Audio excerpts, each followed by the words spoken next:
mark a new beginning.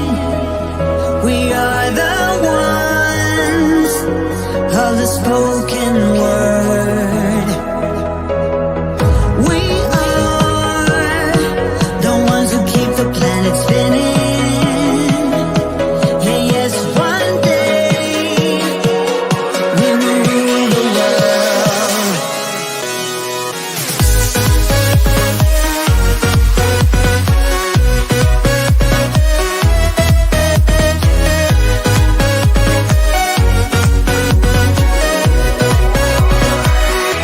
One day we're gonna rule this world.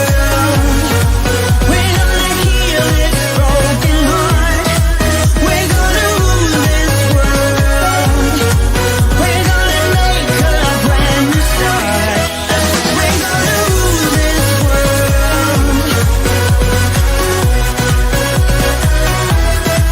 We're gonna rule this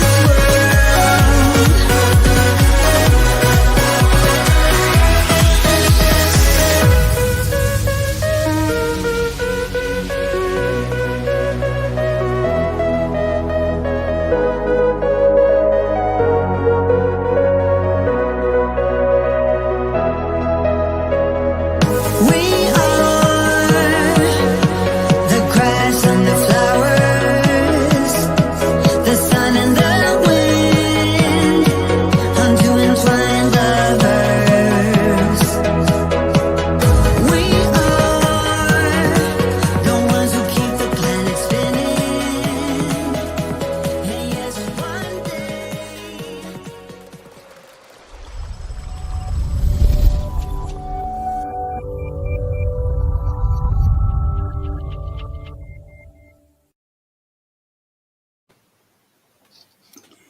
Hey guys, I'm Si, and welcome to Ex Podcast Nation, the home of the Andy Campbell Football Show, Euro 2020. This is episode number 4. The Euros are here, and oh my Jesus, what a week it's been. I think we have all felt various emotions over the last few days, and Wednesday went from adulation to me and Andy wanting to tear our hair out. But a huge shout out to Rhodri Giggs, by the way. What a guy, superb insight in that, but also dealt with the technical issues which we couldn't do anything about, like a proper pro. Cannot fault him, and I'm looking forward to having him join us next week. But we're live on Facebook, YouTube and Twitter. Ace Podcast Nation, of course, your home to many other great shows and series, featuring top guests, expert analysts and more. So do give us a follow on social media. Spread the word about these Euro shows. Subscribe to the YouTube channel, click the bell for notifications, and of course you can get the audio versions at all the podcast platforms. Just search Ace Podcast Nation and away we go. But a big thank you to Black Diamond Sports for all their support around the channel and the Andy Campbell football shows. Black Diamond Sports is a global sports agency representing sports stars from around the world. Visit their social media page and their website. Links to which are in the description below. And, of course, the sponsors for today's show, Bespoke Financial and Darren Ralston. Darren Ralston is giving away a free will worth £140 with any new policy which is taken out. So please do check him out. Give him a call. Don't miss out on an incredible offer. They provide award-winning service, top of their field, and we are proud to partner with them. And we thank them for sponsoring the show. But let's get into it. Introducing first my co-host, the goal collector, former England under-21s striker, ex-Cardiff and Middlesbrough hero, Davy Jones's favourite, Mr. Andy Campbell. How are you, my friend? Good evening. Yeah, I'm delighted to still be on. I'll be honest. Now listen. Apologies to everybody. By the way, quick apology for what. Yeah, it was so frustrating. I so wanted to be on with Rhodri and talk about Wales. I was so delighted for Wales. I was so excited to speak about the game, to watch the whole game, and I wanted to talk about it. And it was so frustrating because I was getting thrown out but brought back in. But first and foremost, congratulations to them to get 4 points. I think it's enough to go through to the next phase. But one more game to enjoy. Maybe mix the team up. But really excited for tonight. Excited for the show. Excited for the game. Nervous for both. But no, really, listen, it's been 1996 since the last big game of these two, and that's too long. It's too long for two nations to be apart, two nations of proper footballing nations as well. So for me, we need more of this. We need more of this excitement of home nations being in major tournaments. Indeed, and joining us is another member of our Euro 2020 team. I'm delighted to welcome former Wales international and Cardiff and Swansea forward, Mr. David Giles. Welcome back to the show, mate. How are you? I'm very well, thank you, Simon. Good evening, Andy, as well. Glad to be here, lads. Gilo, yeah, delighted to have you back on. I say when we had you on as a guest on the Monday show, it was a great insight to the way that you looked at football, your amazing career, obviously international prowess. So it's nice to get your input for these international games, because it's been a great tournament so far, and I think it's only going to get better, especially if the home nations can go as long as we can, possibly can. Fingers crossed. Yeah, I totally agree with you, Andy. You know, it always adds a bit more extra when, hopefully now Wales have done enough to get through. England, I think, will go through.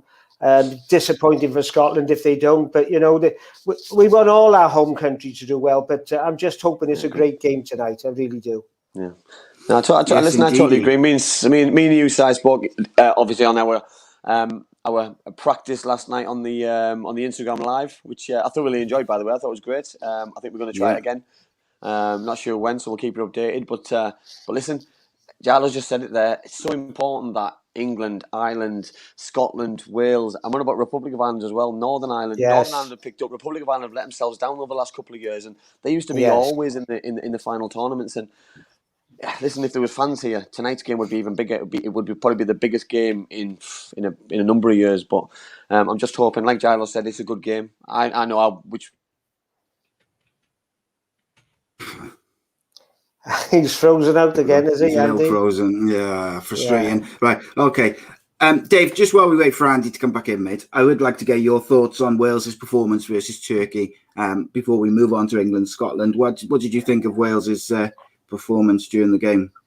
Well, I'll be honest with you, Si. After the first game against Switzerland, I was very sceptic, thinking, you know, we're in trouble here, because Turkey in the qualifiers were one of the best teams with their record to go through.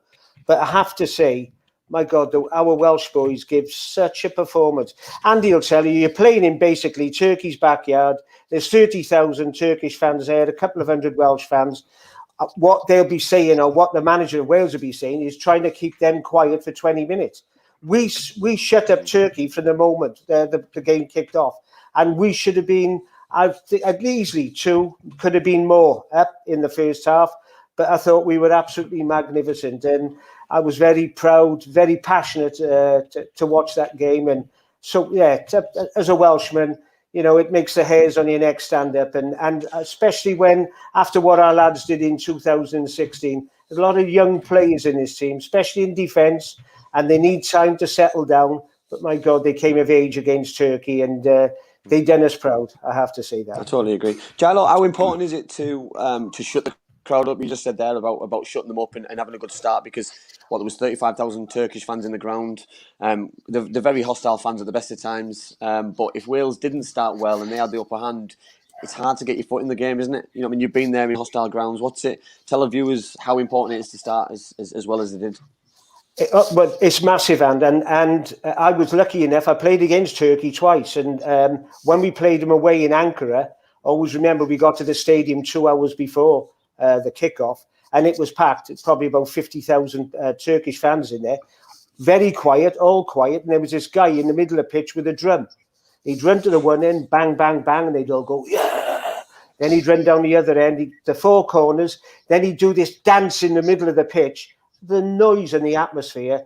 Well, Terry Yotta ran over and tried to take the drum off him because it was that hostile. But I'll tell you something, going out, which I'd never seen before, I don't know whether it's something that the Turkish players did then, they don't do it now, but there was a little cup of blood, and they were all putting their finger in it and touching their foreheads as they were going out. Okay. So it was like a sacrifice or an offering or whatever, but we didn't fall for it because we beat them 1-0 out there as well. So it was good.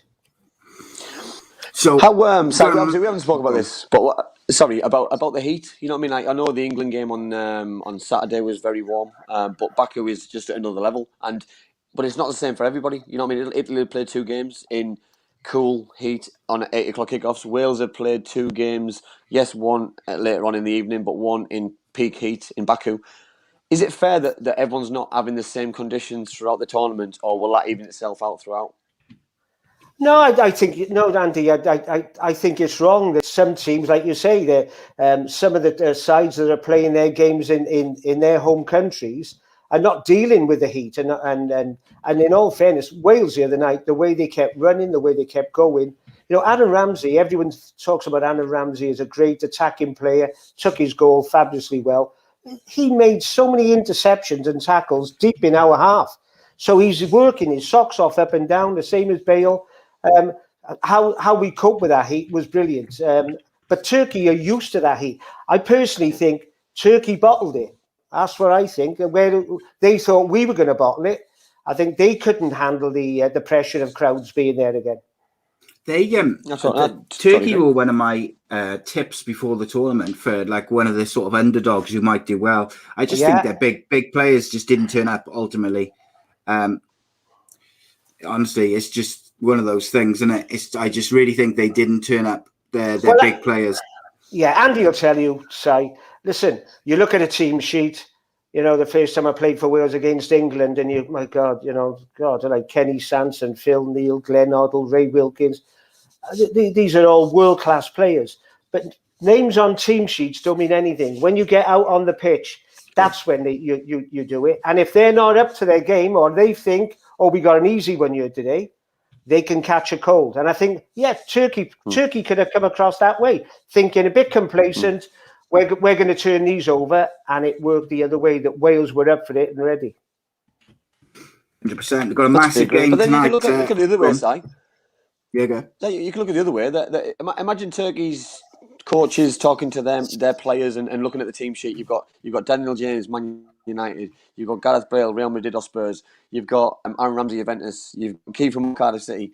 These are big football clubs. You know what I mean? These are big football clubs, big players at big teams. So, you know what I mean? There's nothing to be scared of. You know what I mean? In Cardiff, for Wales, sort of, because you look at they're playing for Galatasaray, they're playing for Leicester Cities. You know what I mean? But you take a decent centre half out of Leicester City's side and stick him into a poor defensive line, who's all over the place. You look like a fish out.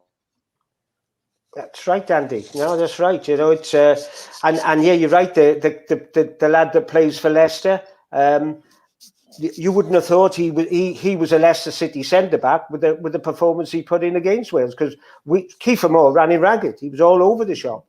So you're right. And Ben Davies, of course, he's at Tottenham, and he was in the last Euros as well. So we've got a nucleus of very good players. But then we got young Joe Rodon, who was tipped to have a massive future, who's at Tottenham now. You know, yeah, so we got 100%. Yeah, and then you got the young kid from Swansea, the centre back, Ben Cabango, where there's a lot of Premier Division clubs looking at him as well. So we got some good players. There's a lot of young players over the next couple of years, which if they live up to their potential, I think could do really well. But obviously, you just never know with young players how it's going to sort of, you know, turn out. But I am interested in. We got a massive game tonight. Andy Campbell, you must be nervous, excited, and you know England have got a pretty young squad themselves, bar one or two. Yeah, listen, I'm more excited than nervous. I trust Gareth Southgate 100%.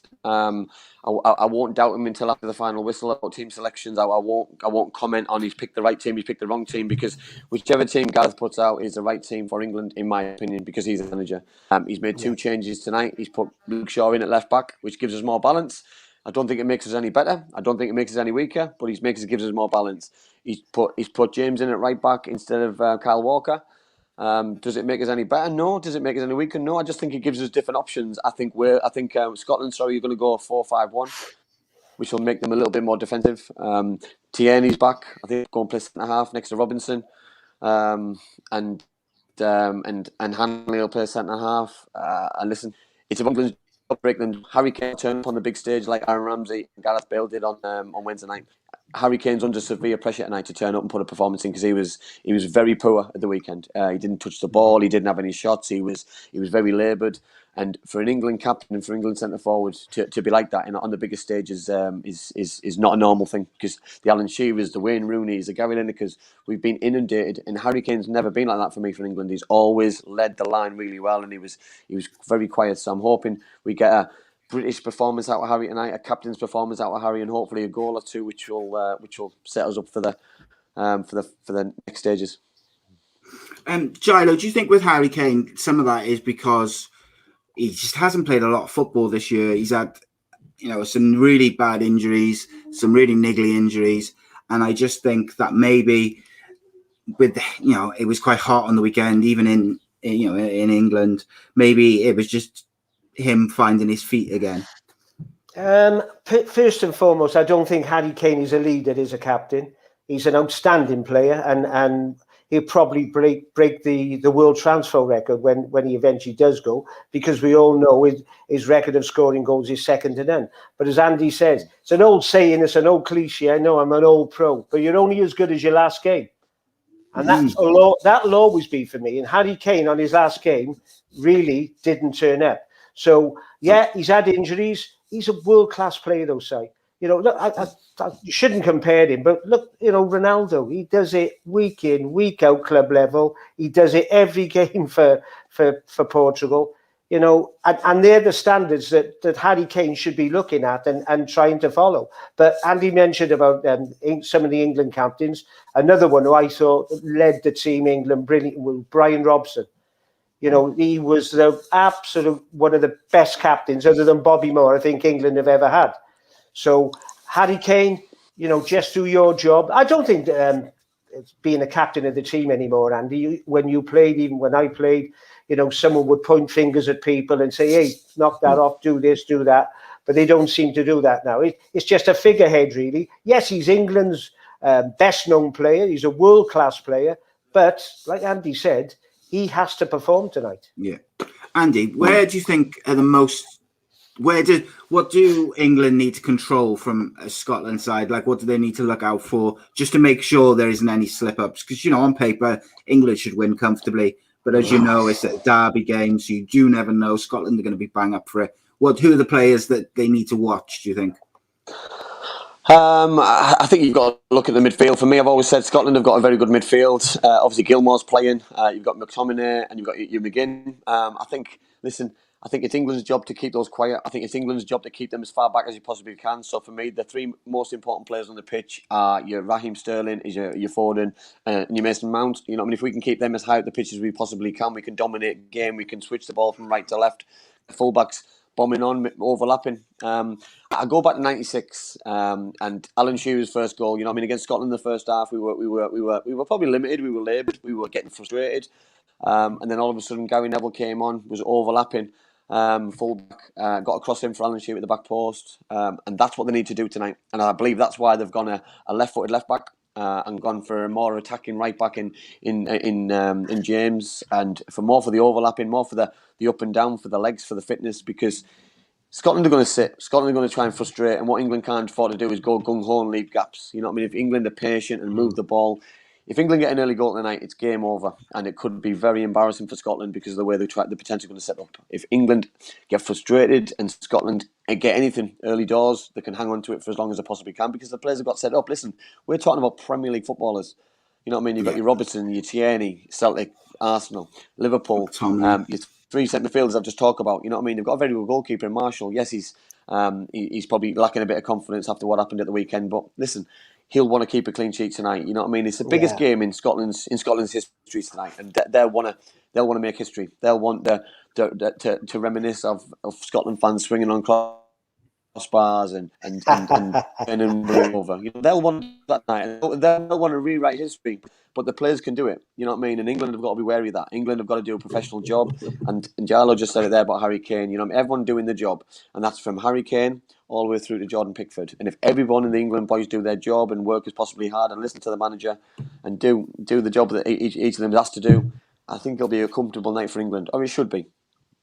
So a couple of things. First of all, we just had a super chat, and I'm tempted not to read it because I'm a proud Welshman, but it's a big super chat, so I kind of have to. I'm not happy about it.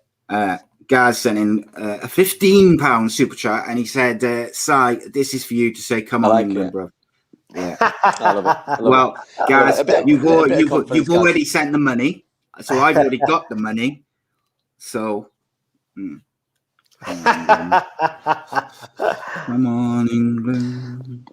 No, I think, look, I think it's the first probably time in my lifetime that I've never got really excited before a tournament and expected England to go and win it. I want them to win it, of course. Yeah. I want them to win every game, but my expectations are.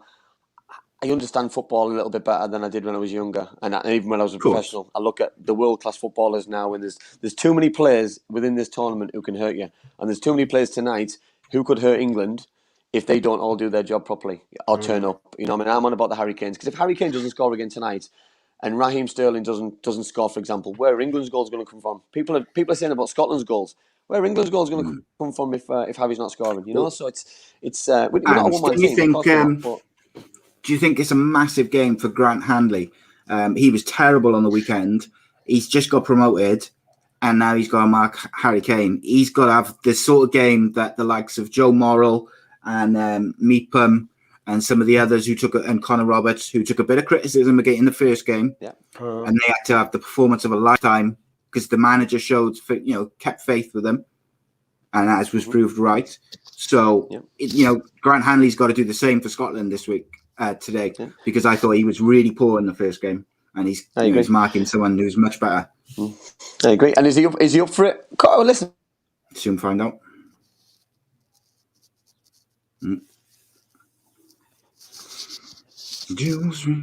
Right.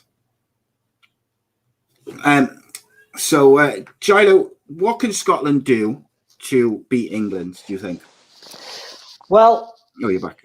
Yeah, with Scotland, I go back a long way, and I tell you what, for anyone who hasn't seen it, I don't know whether you and Andy have seen it. There's one of these documentaries. It's called The Lawman, about Dennis Law playing for Scotland just after England won the World Cup, and he said Bobby Charlton, Nobby Stiles, they all came back to Old Trafford. You know, he said, and he was sat in the change, and he didn't even want to speak to him and say well done. But Scotland were playing England the next season in Wembley, and he said, I knew this was our opportunity. And Scotland went there and they beat the world champions, now on the same team that beat Germany in the final 3-1. Dennis Law scored. I think the captain of Scotland then was a guy they used to call him, played for Rangers, Slim Jim Baxter. He was a hell of a player. He had a right old belly on him, but a great, skillful player. But Scotland absolutely demoralised. And like Andy said, if they don't do their job tonight, these Scotch boys, I'm telling you now, this is what they'll thrive on. They'll see a weakness in England and think, hey, hang on a sec, they're not all that.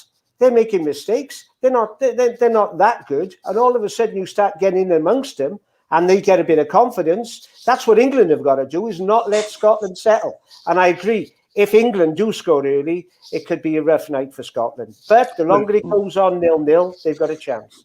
So if England score early, the pressure's on Scotland and it could get embarrassing. But Andy, if Scotland scored early, could that then have the opposite effect in terms of pressure on England because they are expected to win comfortably? 1,000,000%. Listen, we're talking about a bunch of footballers who are at the top of the game. They're playing elite football. There's huge expectations within the camp. There's huge expectations within the nation. And they're still fully expected to win the game. I fully expect them to win it. I fully expect them to be patient. But you look at the last game. Look at the Saturday game. The game would have been so different if Phil Foden's left foot curler after 8 minutes hadn't hit the post and it had gone in. You know what I mean? So the game can change in fine margins. You know what I mean? And that's the fine margin tonight. That goes in tonight. Scotland have then got to come out with England. They come out with England, they're going to get picked off. With the pace and the trickery and the guile that England have, it could get messy. You know what I mean? But the longer, Giles said it, the longer that game stays at 0-0, they're in with a chance because they could get a set piece, they could get a penalty, they could get a free kick, they could get something which nicks them a goal. So there's always an opportunity, you know what I mean? And listen, if England batter them like Spain battered Sweden and you draw 0-0, you take it on the chin a little bit and just move on to the next game because sometimes you can't win every game. But I'll be very disappointed because England have got the players who should unlock that door for Scotland.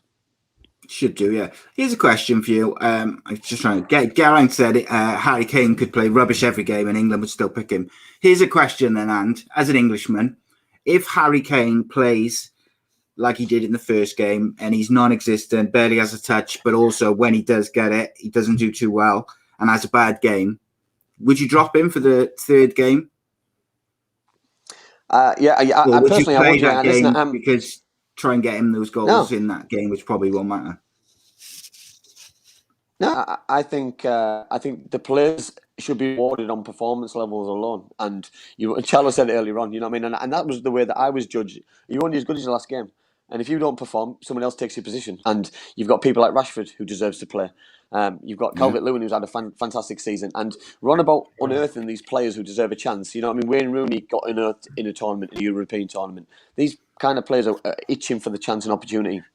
And Rashford could rip the Euros up and put England through to another level because of his pace and his trickery in the way that he plays. So for me, I want to see the best England team player. I want Gareth Southgate to pick players on merit, and I want to see attacking, exciting football. And if that's with Harry Kane, then fantastic.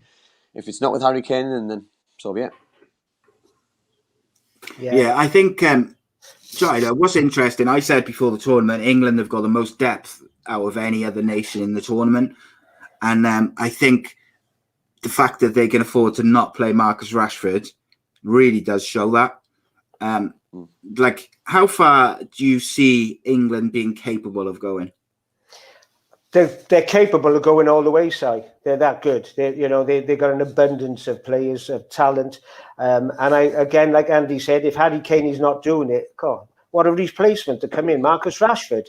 They can completely change the way they play because Rashford can run people from 60 yards. He's a sprinter and go past people. Then you get Foden the other side, Raheem Sterling. Kane, listen, I'm not too sure whether Gareth Southgate would drop him because of his record. He won the Golden Boot, didn't he, in the last tournament in the World Cup? He hasn't started yet, but you know damn well that if he does get a goal, he's capable of scoring 3 goals tonight, Harry Kane, and I hope he does. Because I want to see Harry Kane play well. He is a world-class player, but England have got so much talent that they can use and bring on. So when you look at it that way, the more I'm thinking about it now and listening to what Andy's saying with the names of the players and you say, you can't see anything else other really than an England win tonight. You can't. No. Well, here's a comment from you from Leslie Coates, who's an Englishman himself. He says some cracking individual players. He's not. For Scotland. He's not an Englishman. He says this Scotland could be like Nottingham Forest, 11 good players that have been underestimated by the English team. Do you see the same sort of arrogance and underestimating other teams and that you've seen, in the media and maybe interviews with players going back over the years? There was always a bit of that. As someone from the outside, I don't see that in getting to Gareth Southgate at all. I see them more as realising that they have underachieved and they haven't achieved anything yet. Listen, Giles said it. Giles hit the nail on the head for everything today with one comment from me. He's good at his last game. Scotland's last game was a 2-0 defeat at home by Czech Republic. So if they turn up today and they put in a different performance, as in they work harder, they have more desire. Why? My question would be why? Why have you got more desire? Because every game's a World Cup final at this level now. You know what I mean? You, if you want to qualify and you want to get to the next level, you should be doing a performance effort against the Czech Republics, the Englands, the Croatias, the Turkeys, the Italians, the Swiss. You know what I mean? Every game's the same. You know what I mean? You've just got to treat it the same because it doesn't matter who you're playing. It doesn't matter if you're playing France or you're playing Azerbaijan. You've got to put the same level in because you could lose the game on the day and you could get knocked out. It's so important. So for me, I think it's a little bit disrespectful on the other terms that they say that now they could beat England when they've just been beaten by Czech Republic. You know what I mean? People say the other way around, but also that's disrespectful. You know what I mean? You've got to see it from both points. Yeah. I don't see England and Gareth Southgate coming out with any arrogance, any disrespect towards Scotland whatsoever. I see him. His team's well drilled. He's well drilled. He says the right things. He's a very content and confident young manager with potential and a big future ahead of him. And I thoroughly hope as an Englishman, as an ex-teammate of his. I hope he succeeds at every level. Yeah, 100%, mate. So, as I want to clarify some of the comments which I've made over the last couple of shows with regards to England. What I'm saying, I'm not saying they've got the best team. What I'm saying is they have got the most depth in every position out of all the teams, which has been weakened slightly with Dean Henderson leaving with injury. I think the only other two teams who've got similar amount of depth in terms of quality is probably Belgium and France. Italy and Portugal, which Geraint has mentioned there, they've both got excellent first 11, maybe 12 or 13 players. But after that, I don't think they've got the same level of depth. Like England are leaving, former Champions League winners on the bench because they can't fit him into the team. They've left players at home who could get into most squads in the tournament. So it is what it is. Whether you rate individual players is not about that. It's just the pool of players that they've got to pick from, and the pool of players that they've got to pick from at the tournament is very difficult to match for anybody, I think. I think it's hard. Listen, it's hard. You've got to pick 26 players out of, for me, probably 60 players who we could potentially get. You know what I mean? We've got probably the 3 or 4 best right backs I've ever come across in a very long time. You know what I mean? You got left backs, the right, mate, as well. You know what I mean? And the left backs. And do you know what I mean? Like we were talking about centre forwards earlier on and talking about the forward, but we've got the talent and the midfielders, and we're talking about Jordan Henderson, and we're talking he's not playing. We're talking about Jack Grealish not playing. It's just, listen, we've got so much talent and so much opportunity to progress, but it's about bringing it together. It's about getting the right chemistry and the right team selection and the right camaraderie going for each game and getting as far as possible. Because if we can get as far as possible, we've got a chance. But after watching Wales the other night, they've got a chance as well. So I think, look, mate, when you've got Greece won the tournament all those years ago. At the end of the day, anyone could beat anyone on any given day. And like we've talked about, if it wasn't for Ramsey and Ben Davies being out against Portugal, many people thought Wales could turn Portugal over in that semi-final. Yeah. And they struggled without those two players who'd been so influential. There's a bit of luck in there, of course, but on all teams that have qualified are there on merit, and ultimately there's no easy games. And that's why when I was discussing with Rhodri on Wednesday about whether Wales should try to finish, or Italy should try to finish top or second, I don't think it matters. I think you're going to be playing excellent teams, whoever you play. Right, we didn't get to talk about some of the other games on Wednesday because of technical issues and stuff. So I did want to talk about some of the other games, starting with Italy in Wales's group beat Switzerland comfortably 3-0. I thought Locatelli was phenomenal. I thought Immobile and Insigne again were very, very good. I'll tell you who, Andy, I think is going to have a lot of suitors, even more suitors, should I say, after this tournament, and that is Spinazzola. Obviously, he was superb in the first game. I think, did he have a rest in the second game? I'm not 100% sure. Gilo, what did you think of the Italy game, mate? I thought they were fantastic, Si. And in all fairness to the manager, he's gone out and he's really changed the way Italy pick their teams. Normally they go for their top players, their most experienced players. He's gone out. I've listened to one guy on the TV, Italian guy. He said, our manager, Italy have got a team again now, not an individual side. They've got a solid team. And I was listen, they played 2 games, Si, and they've scored 6 goals, conceded none. Italy are back, and they need a big performance because they didn't do anything in the last World Cup. They didn't qualify. But if Italy are in their quarters, semis, you won't really want to play them because they're a tough nut to crack. But very, very impressed with their players. And I have to say, a lot of them I don't really know. From some of the teams they're playing for, they're not all from Juve or Inter Milan or AC Milan. He's gone all around the Serie A. So well done to the manager, and he's got them really on their toes. So yeah, and they'll want to beat Wales because they'll want to go through with 9 points, be on top of their game and ready for the next one. But I was very impressed with Italy. Very. Andy, do you like Spinazzola, mate, he's going to go for big bucks after this tournament, and because he's been a revelation. But also, I wanted to say, and Cade just mentioned it in the chat, obviously Cellini went off with an injury after 24 minutes. What Italy don't want is to lose him for any length of time, and hopefully it was a precaution from their point of view, because Cellini and Bonucci at the back are so important to the stability for the rest of the players to do their thing, aren't they? Yeah. Oh, listen. I think it's so important to have a kind of partnerships. You know what I mean? I look all over the pitch. The partnerships in centre half is amazing. It's been there for years, and it's spanning the team. You look at Locatelli and Jorginho in the middle. They look like they play together at club level and national team. They're fantastic. The two centre forward, well, the three centre forwards, but the two who are standing out at the minute, Immobile and Insigne. That's just absolutely brilliant. You know what I mean? Spinazzola, you talked about there. You know, for me, he's been man of the match both games. You know what I mean? Yes, Locatelli was always going to get it for his 2 goals, but for me, he's been the best player by a country mile. The way that he takes people on. I watched him in the Europa League in both games against United. In one of the games, he got brought off after 25 minutes because when they were getting walloped. In the other game, he was non-existent. You know what I mean? So, Giallo just said there about Mancini. Mancini looks like he's loving life. He looks like he's really enjoying managing a group of players who he believes in. Yeah. He looks confident. He's not got that arrogance when he was at Man City, when he just knew how he felt under pressure that he was going to win. So you think he looks 5 years younger than he did 5 years ago at Man City? But it's pressure. It's pressure.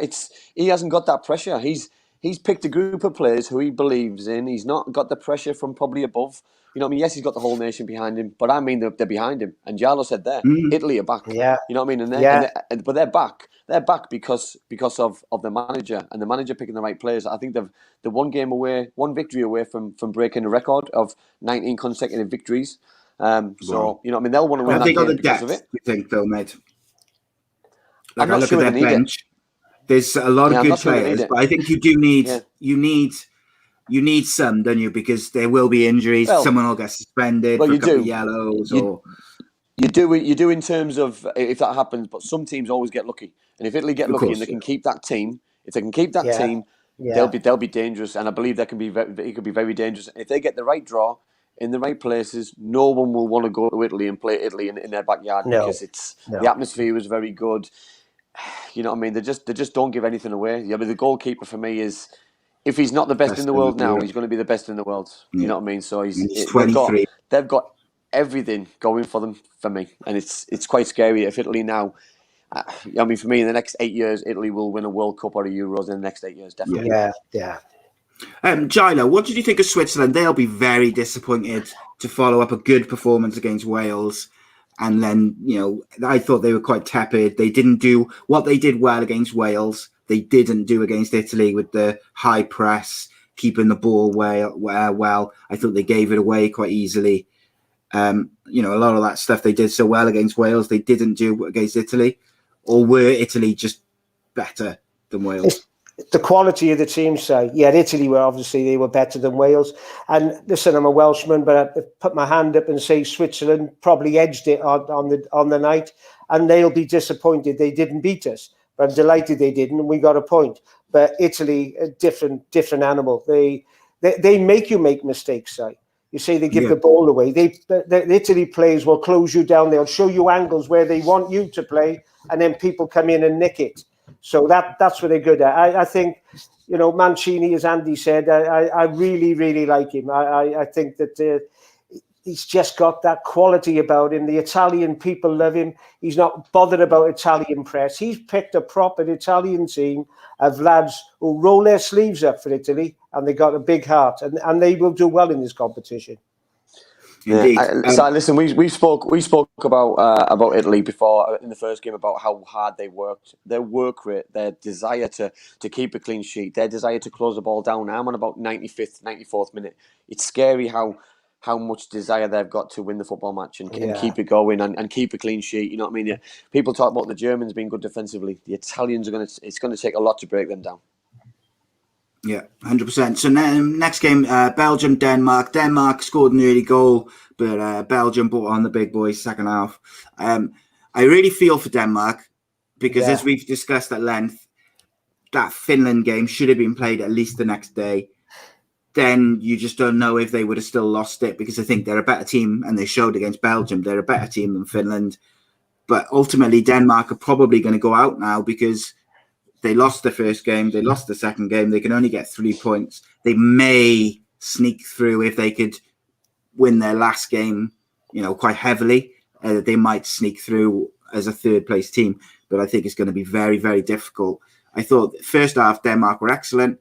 Yeah, like I say, second half Belgium, De Bruyne particularly changed the game. But Witsel is so important to how Belgium want to play that if they can get him anywhere near 100% fit, I think he's really going to be the catalyst for freeing up those players. But Andy, I know you were impressed with Belgium, but talk to me a little bit about Denmark's first half as well. Oh, listen, I thought they were absolutely phenomenal. I thought they were going to have a slow start. I thought there was going to be a little bit of a hangover. I thought there was going to be, especially with the first 10 minutes, with the planning of the 10-minute clap, I thought that was going to be a distraction. I thought it was just going to be a little bit of a breeze to up to the 10 minutes and enjoy and start the game. It was far from that. I thought absolutely phenomenal. They obviously got the early goal. They should have got 2 or 3 more.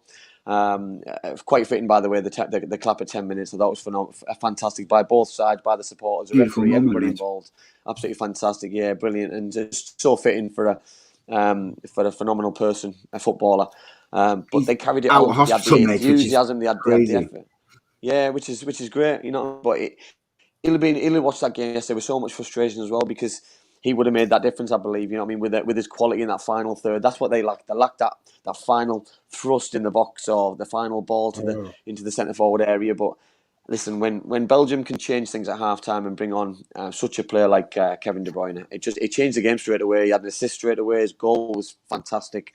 He just gets on the ball. He makes football look so easy. It makes you feel sick, really, because he just makes football just look really easy, and it's not. You know what I mean?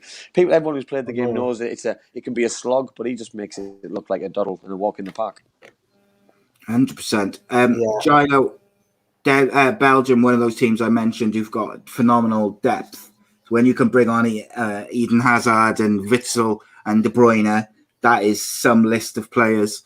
I know De Bruyne was outstanding, but I thought Eden Hazard just looked a little bit sharper and a little bit more like himself. Nearly. Not quite there yet, but I thought he looked better. He did. I thought he looked quite fit, Si. So that's a big plus for Belgium, because we all know what he's capable of. But like Andy said, when you got Belgium's problem is not keeping De Bruyne fit, not letting getting injured, and I'm sure the opposition sides will. It may be worth a red card to see him off and get him up, because he's phenomenal. He's like a basketball player. He controls everything. And that first goal, the setup, so many 9 out of 10 players would have shot for goal there. Not him. He just rolled it across to the guy empty.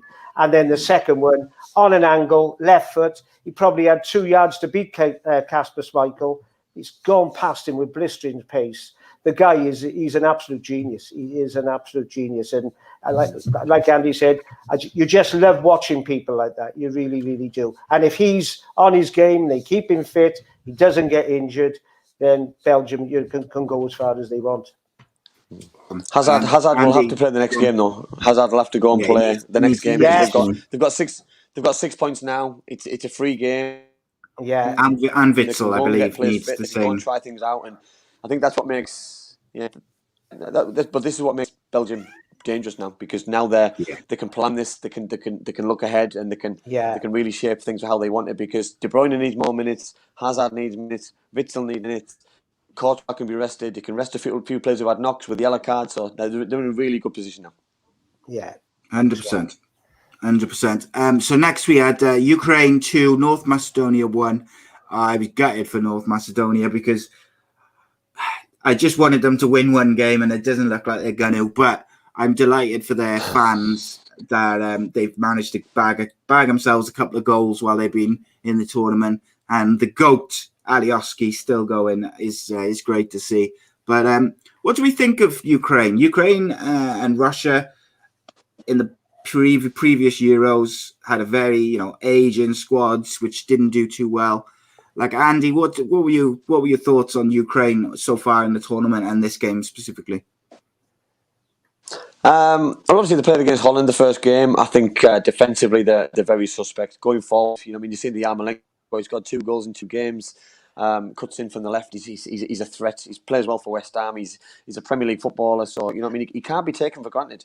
You know what I mean? They've got some very good footballers. The league there is still at a decent standard. They do well in Europe. And listen, they've got an opportunity because if they can get through, they're one of those sides that you wouldn't want to play. You know what I mean? Because of the chance they've got to hurt you going the other way. In 4 goals in 2 games, and they've already lost a game. You know what I mean? And they've got a decent group as well, to be honest. You know what I mean? To in order to go and try and progress. So they've got one more game to go. But listen, when you've got a manager like Shevchenko, it's you've got the right person in charge. You know what I mean? You know what I mean? I always expect him to score goals because he was one of the world's best. So when you've got one of the world's best centre forwards as your manager, I expect the centre forwards to be scoring goals, creating chances. They're training what they must do, and you know what I mean, the conversations they must have must be phenomenal because of how much of a legend that man is. Yeah. Very quickly, Gilo, what have you thought of North Macedonia and how they've gone about their business? First of all, where is it, Si? No idea.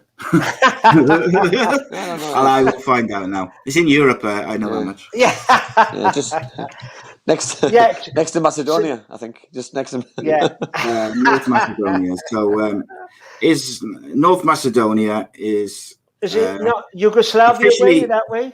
It's officially the Republic of North Macedonia is the country in the most southeast Europe. It gained independence in 1991 as one of the successor states of Yugoslavia. Spot on, Gilo, as usual. You know your stuff. Well, I actually, again, played against Yugoslavia when it was Yugoslavia. So I'm just trying to think. I thought they were. Like Andy said, listen, these emerging countries like that, they're not going to go through. But to just get to the Euros has been a massive, massive achievement for them. And then to even get a goal the other night in the game, you know, they're not getting battered by teams. So great credit to them. It'll only do their players the world of good. Their fans, when fans come back into it again and they're playing qualifying matches, it could be a tough place to go, North Macedonia. Yeah. Good luck to them, and I wish them well. 100%. And right, totally Andy, they've scored 2 goals as well. They've scored 2 goals. I was going to say, yeah. You know, we've got Pandev up front who plays for Lazio, I believe. They beat Germany not so long ago, by the way, in a qualifier. So they're not mugs, by the way. You know what I mean? So I think they might be. They might win the final game. Who knows? 100%. Right, Netherlands. Before we go into the pie watch from last night, I want to talk about the Croatia-Czech Republic game for just earlier on. What did you think of that, Andy Campbell? I think it's a poor result for both nations. I think it puts both of them under severe pressure going into the last game. I think now it gives Scotland a little bit of an opportunity to know what they're going to do. A draw was no good for either. They had to go and win that game for me because obviously Czech Republic have got to play England. Croatia are obviously going to play Scotland, so it makes it interesting. But I think for those two nations, it takes the pressure now is no on them to go get it. I thought we're better. Got the penalty in the half time. He's got the equaliser. Who was a very good player, by the way. I thought Modric was. He dips in and out, but he's like I said earlier on. For me, Croatia have got an age inside now. You know what I mean? They were aging in the last tournament when they beat England, but aging just to the right level. Now they've gone a little bit further now, and they just lack legs. They lack freshness. They lack legs, and that's what they look like today. They look tired again, like they did against England, in my opinion. And I think they're going to struggle to qualify. 100%. Right then, let's finish this off, Gilo. Last night we saw the Netherlands. Holland beat Austria 2-0. How did you think, or what did you think of Holland's performance? I've really enjoyed it, Si. Again, Holland are really, really good and dangerous from getting the ball at the back and going forward quickly. They pass through the midfield. They get it out wide to their 2 wide men with blistering pace. And there's runners bombing into the box. I thought they were excellent, Holland. Very, very good. Obviously, we know that they've got a couple of players there they're missing. Obviously, the centre back from Liverpool, would be a huge player for them. But they've got some which they've always had. The Dutch, they've always had that flair. But they've got pace in their team. And Andy will tell you one thing that frightens the opposition is pace, genuine pace. And again, playing in. It's not the Amsterdam Arena. It's Amsterdam. Is it the Johan Cruyff Arena? Johan Cruyff Arena. Yeah, they with all them passionate fans there, listen, Holland, again, nobody will want to go there and play them. They are a good side, a good team. 100%. Memphis Depay, mate. Andy, what do you think of him, mate? I know we talked on Instagram Live about his performance in the first half. I thought he maybe wasn't as good in the second half, but what I did see from him, which I've never seen him before, is he worked really hard. He was checking back, he was intercepting balls, and we've seen that now from Griezmann, we've seen it from Depay, we've seen it from Aaron Ramsey, we've seen it from Bale, we've seen it from the other, I can't remember his name, but Ronaldo as well. These big players, they want to be there for their countries. They want to make a difference, whether it's attacking or defensively. And I find it refreshing because footballers take a lot of stick. So for the big boys to be putting in that work defensively as well as offensively, I think is great to see. Gilo, what do you think in terms of predictions? Scotland versus England, mate. To be honest, I can't see anything else other than an England win.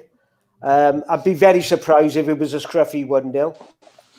I think if England get two goals quickly, then it could be they can get as many as they want. I hope they don't, because I don't want to see Scotland be humiliated. But Scotland are up against it. But good luck to them. You've always got a chance. It's one team against the other team. Roll your sleeves up, do the best you can. Listen, at the end of the day, Si, if they get beat 3 or 4-0, but they really did their best and tried their best, then you can't ask for any more. The manager can't ask for any more. Yeah, and just before we get Andy's predictions and previews, do you think there's any way, Gilo, that Scotland can qualify from the group? Well, after this result today, they may, if they can win their last game, they may get one of them lucky spots of being one of the best third places. It's going to be tough. It will be very, very tough. Obviously, any kind of result today, a draw, well, a win would be amazing, but a point would give them a great chance then, because I agree with Andy. I think Croatia are the ones that will not qualify. Definitely 100%. Not. Yeah, I think that's fair. So, Andy, finish us off, mate. Give us a prediction. And also, can Scotland qualify from that group? Go. I'm going to go 3-0 England. If that 3-0 England means, I'll say no, because that's them a -5 goal difference as well. So I can't see them scoring enough goals in order to get them a positive goal difference to get the 3 points. I think there'll be better teams on 3 points than them to qualify. I just think it's going to be a big ask. But they need at least a point today in order to give themselves a chance. They can't afford to lose today, which then I might have probably just looked at Steve Clarke's tactics and the way he's going to play, but they need a point. Yeah, well, if they get a point today, I think they go through from the group, because I think on their day, when they need to win or they're out, they're the sort of team like Wales who can just pull something out with passion and determination. So I think if Scotland get a point from today, they'll go through. But I think the score will be 3-1 to England. I do see Scotland scoring 3-0. I'm going to go what Gilo said earlier. Harry Kane hat-trick. It's a big shout. Guys and girls, thank you very much for joining us. We're off to watch the football and I'm going to have a beer, a rare beer. Congratulations to all the 16-year-olds, by the way, including my son, who had their GCSE results, provisional results today. Well done, all. Sunday live, 8 o'clock, live Danny Batten Fight Show with special guest. Join us for that. Myself and Andy will be back next Monday for an all-new Euro show. Remember, we're Monday, Wednesday, Friday live. Please do spread the word. Tell everyone. We know that people are watching, but we want more. We want more people to watch, more people to download. Greedy. Yes, indeed, mate, indeed. I've had some phenomenally nice comments again this evening. And I've got to address this, Andy. Loads and loads of people have said, can we please do an Insta or a Facebook Live at halftime tonight? I'll leave that one. I will try. I'll try. I've got my little one, so it's just if she's in bed. Yes, if she's not in bed, so yeah, I will try. If she's in bed, yes, I'm gonna have to try and keep an eye on that. Keep an eye on the social medias. Keep an eye on the social medias, and we'll let you know sort of towards the end of the half. But Gilo, thank you ever so much for joining us, mate. Thank you, Si. It's been a pleasure. Really enjoyed it, lads. Great. Good stuff. Andy, as always, well done.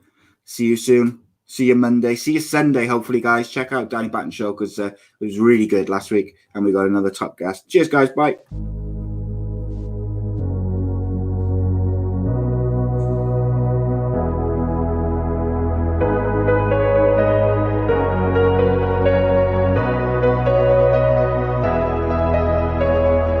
We are the ones that mark a new beginning.